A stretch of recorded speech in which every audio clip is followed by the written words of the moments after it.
இயேசு கிறிஸ்துவின் இனிதான நாமத்தினாலே உங்கள் யாவருக்கும் என் அன்பின் நல் வாழ்த்துக்களை தெரிவித்துக் கொள்கிறேன்.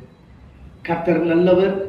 இந்த நாளிலே நாம் தியானத்திற்காய் தெரிந்து கொண்டதான வேத வசனம் சங்கீதங்களின் புஸ்தகம் 41வது சங்கீதம் 1ஆம் வசனம்.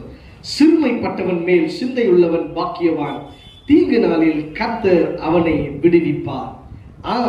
எனக்கு அருமையான தேவ ஜனமே, தீங்கு நாளில் அவனை விடுவிப்பார் என்று வேதம் சொல்லுகிறது.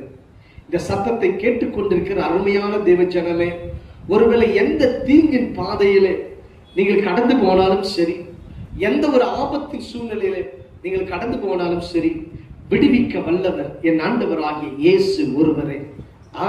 எனக்கு அருமையான தேவ பிள்ளைகளே, சாத்ராக் மேஷாக் ஆபேத்நேகோவை எரிகிற அக்கினி சூளையிலே போட்ட பொழுது, அந்த தீங்குக்கு உட்பட்ட பொழுது, அங்கே 4வது நபராய் தேவன் உலாவினார்.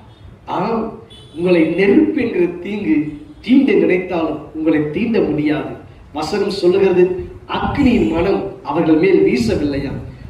எனக்கு அருமையான தேவ பிள்ளைகளை, கர்த்தருடைய பாதுகாப்பு உங்களுக்கு இருக்கும் பொழுது அவர் உங்களை விடுவிக்கிறவராய் இருக்கிறார்.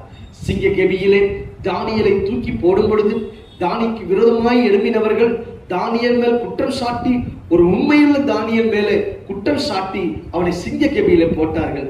ஆனால் சிங்கம் தானியேலை சேதப்படுத்தவில்லை. எனக்கு அருமையான தேவ பிள்ளைகளே, எந்த தீங்கும் உங்களை சேதப்படுத்துவதில்லை. இந்த நாளிலே நான் தீர்க்க தரிசனமாய் சொல்லுகிறேன், நீங்கள் எந்த தீங்கை குறித்து பயந்து இருக்கிறீர்களோ, எந்த தீங்கும் உங்களை சேதப்படுத்துவதில்லை. நாம் ஜெபிக்கலாமா? மகா இரக்கமும் கிருபையும் நிறைந்த நல்ல ஆண்டவரே, விசேஷித்தமான நாளிலே உம்முடைய சமூகத்தை நோக்கி நாங்கள் பார்க்கிறோம். ஆண்டவரே, ஐயா, தீங்கு நாளிலே கர்த்தர் அவனை விடுவிக்கிறார் என்ற வசனத்தின்படியாக கர்த்தர் விடுவித்து காத்துக் கொள்வீராக. தேவக்கரம் கிருபையின் கரம் கூட இருக்கட்டும். வியாதியோடு பலவீனத்தோடு யார் காணப்பட்டாலும் இயேசுவின் நாமத்தினாலே அற்புத சுகம் நடைபெறுவதாக. தேவக்கரம் கிருபையின் கரம் கூட இருப்பதாக.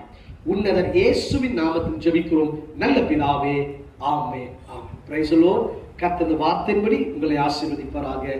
God bless you. God bless you.